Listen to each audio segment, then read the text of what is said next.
Good afternoon. My name is Rudy, and today we're going to discuss the convergence and divergence on buying and selling signals, which will make it a little bit easier for you to understand exactly where your buying indications is and also where your selling indications is.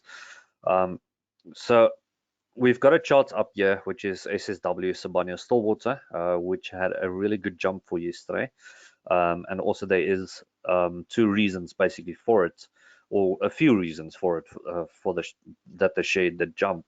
Now, to use convergence and divergence, now the normal way that most people know about is that we look at crossover. So once you have a crossover point, that would be a buying indication, like for instance RSI here, we've got a buying indication right over there on RSI, and we've got a buying indication on stochastic.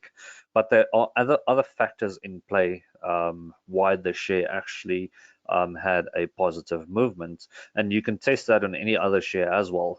If you go and look at historical data with the method I'm going to show you now,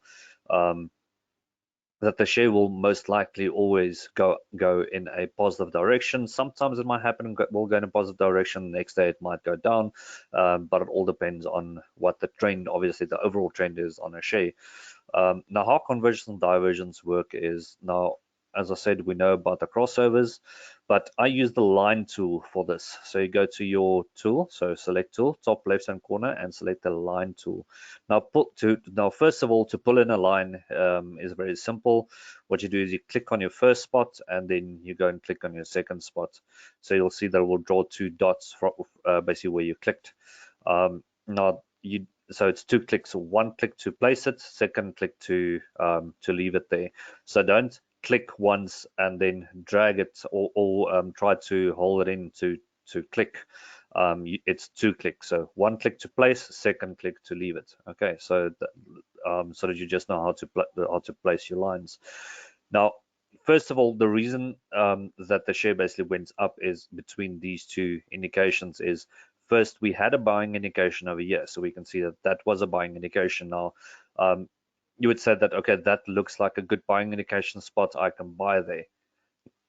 But I won't recommend buying there. Now, the reason I won't buy there is because that's in a diverging trend. Now, what do I mean on diverging trend? Now, the reason for that is because your previous buying indication was higher than that current one, even this one over here. That buying indication was also same thing. It's higher than what the current is, or what that one is. So it means that it's a downward trend. So if I take my line between that point, so I click there, and then I go and click over there. Now that is a diverging trend between that point and that point, which means that the share is falling. Okay, same here, you've got a point over there and it goes down to that point over there, so it means that the share price is still going to go down, so it's pointing downwards. So that's what we call a diverging trend. Another one that you can also look at is to see if the share is going to go down is obviously your higher, or the higher points going in a downward direction, diverging trend. So for instance, from that point to that point over there, that's a divergence. All right, so the share basically went down, it went up, and then it hit the RSI, it hit this line on the RSI, and then it went back down again. Okay, now there's something else that I'll show you in this point here, right over there, right, with the convergence. Now, convergence is basically from this point to that point. That's a converting trend on the RSI. So from that point to that point, that is what we call a convergence. So there's a buying indication, and the next one is obviously higher. So it's a higher buying indication. So you've got a low buying indication with a higher buying indication, which means that that is a true buying indication. Because the buying indication is a bit higher than the previous one. If it's a lower buying indication, you'll find that the share price will drop. We can see that between the two lines, so basically between that one and that one, we'll see that the price had a drop. It went up a bit and then dropped immediately after that. Okay, because you had a diverging trend over here. So it's a divergence. Now, the reason that the price is starting to go up again is because we've got a convergence now. So the price has spiked, and it means that they might be good movement in the upwards direction. But another reason is because there was a breakthrough on the stop line. So the stop diverging line, okay, we've got this convergence, we've got the divergence. So in between these, that's what you basically call a closed cone. So the cone shape is looking towards the left-hand side. If the cone shape was walking looking towards the right-hand side, means that there is space for movement. Okay, so we had a breakthrough through that line. Okay, so right there we had a breakthrough point. So it broke through my top line, so it means that it ended the divergence. Right, so it went in a diverging trend, it broke through, and it's going to go in an upward trend. Okay, just hold on 1 second for me. I'll be back with you guys now. Give me 1 minute.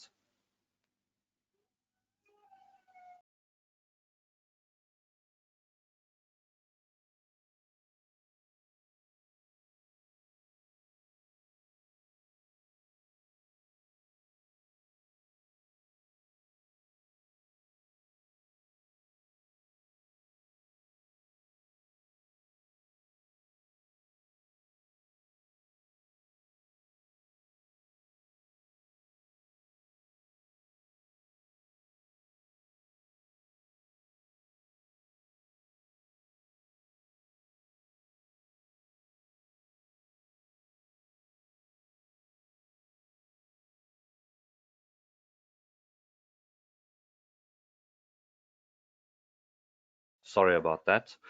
Okay, so as I said, that breakthrough over there would be your buying indication. So you had a divergence with a convergence and a breakthrough right over there, and you can use the same method on the stochastic even. Now on stochastic, we've got the same thing. We've got a buying indication down here with another buying indication down here. So we had a converging trend between the two. So it converted from that point to that point. So it went up. It's a bullish trend between the two. Okay, over here we had a higher indication with lower indication, so that would count as a diverging trend between the two. So it means that the price would have dropped between that point over there and that point over there.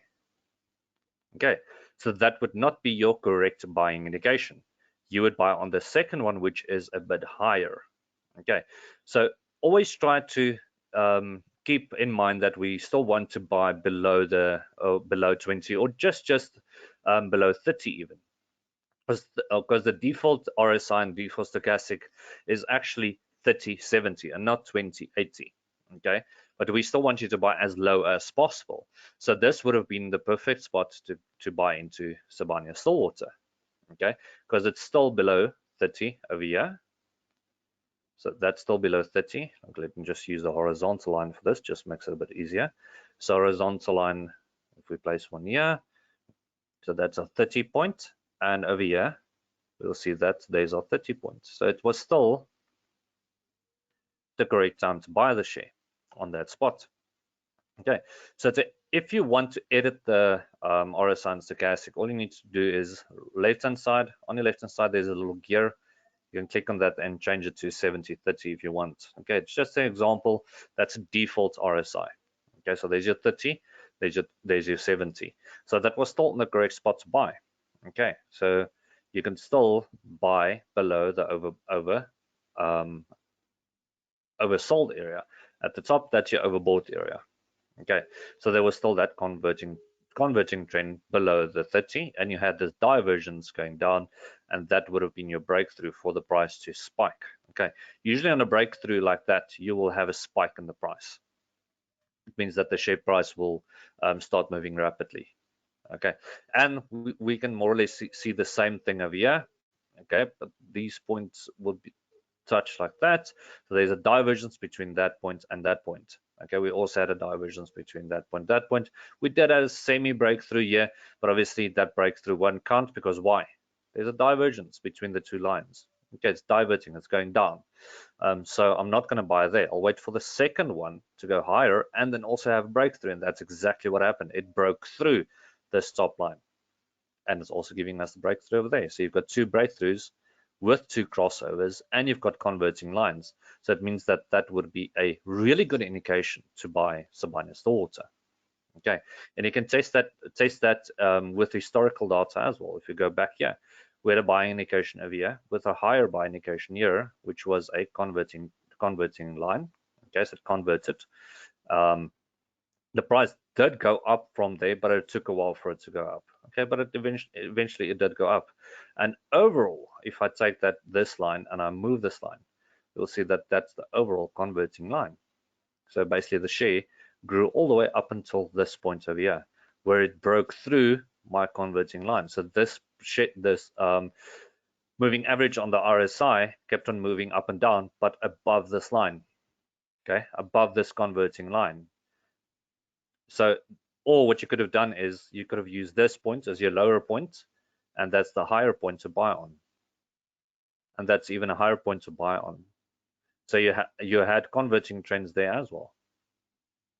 Okay, but that would have been your overall conversions on this line over here, up until that point where it eventually broke through, ending the conversions and starting to divert. So that would have been your divergence. So that would have been your sellout point. And another thing that would have indicated that would have been the best place to sell out is because between this point and that point, it was a lower buy indicator, a lower selling indication. So that indicated that you can start looking at a sell, and then the moment it crosses through this line over here, then you know, okay, I need to sell out now. It's that the share is going into a dangerous zone now. Okay, so that's your crossover in a bearish trend. Okay, so that's the easiest way that I can really explain it. So another way you can look at it is, instead of calling it convergence and divergence, you can call it basically higher lows. So that's a low with a higher low. Okay, so in between the 2 points, that's a higher low. And then also your lower lows. So you've got a low point with a lower point, so it's a lower low, and that's a diverging trend. Okay, so lower lows, and then your higher highs, same thing. So you can look at, for instance, there's a converging trend. So you've got a high point with another high point, so it's a higher high. Okay, it still counts as a converging trend. And then also your divergence on your so lower highs. So you've got a high point with a lower high point, so a lower high, and that's a divergence. Okay, so that's different method or different ways on how to explain the convergence and divergence. But the easiest way is basically just looking at your points. Is this one higher than the previous one? Then you know, okay, it is. It's converting. Do I have a breakthrough somewhere on my diverging trend? So this is basically where the share started to fall. Okay, in the same time period where it cut through. So there was a cut through. Okay, so is there a place where it crosses over this line? And then you know, okay, I can maybe buy there, and also I can maybe buy there because I've got the convergence and I've got the breakthroughs to prove to me that the share is almost the most definite buy. Okay, so that's as I said, that's the easiest way that I can explain the convergence and divergence. But online there is a lot of other videos that also explain the convergence and divergence, that you can go and watch, that you might understand a bit easier. But that's a better method to use, even with CFDs. If you're trading CFDs or equities, that's a better method to use. Don't only use the crossovers. So don't only look at when the red line crosses the black line, because sometimes you might buy wrong when they give you the crossover. Always look at what does your previous one say. So the previous one tells me what's going to happen. Okay, so on this one, for instance, I look at the previous one, and the previous one is lower. Okay, so it tells me that, okay, this one is higher, I can buy now maybe. Okay, on this one, the previous one was higher, so I will not buy because it's going down. Okay, so don't only look at your crossovers. Crossovers basically sometimes can get you into trouble. Even on selling indications, it can get you into trouble. When you decide to go and sell a share, sometimes you sell a share too early because it hasn't crossed over. For instance, that's the longevity of the share, and then only there you would have wanted to sell. So some people would sell there, for instance, which wouldn't be the correct choice to immediately sell there. you need to wait for that line to basically break through. Then you know, okay, now I can sell the share because now I'm a bit in trouble. All right. On CFDs, I might react even faster, um, but it's a bit harder with CFDs to really predict where the share is going to head to, because convergence and divergence is basically prediction on predicting where the share is heading to. Okay, but if you have any questions on the convergence and divergence, and you will ask me personally or any one of the other technicians, you're more than welcome to go to contact us and contact us on any one of these contact numbers or contact details, and then we can answer your questions on it. Okay, but that's it for the convergence and divergence. Then I'll see you guys for the next webinar.